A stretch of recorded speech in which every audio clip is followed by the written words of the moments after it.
jo aquí t'hauria de dir, Maria, que crec que aquest exemple, que sé que s'emplea sempre, i sobretot en el cas dels iberoamericans, crec que no és exactament afortunat. No hem d'oblidar que l'any 80, per exemple, aquí s'empleava el llibre de llengua balear, escrit per cert per Francesc de Borja Moll.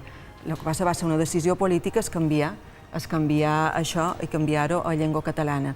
És que, per desgràcia, la llengua balear és català. No, bueno, però...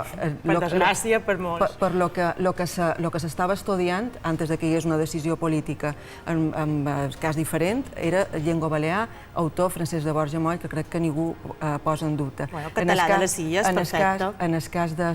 No, deia llengua balear. En el cas d'Iberoamèrica, no hem d'oblidar que la Real Acadèmia Espanyola té acadèmies a cada un dels països d'Iberoamèrica.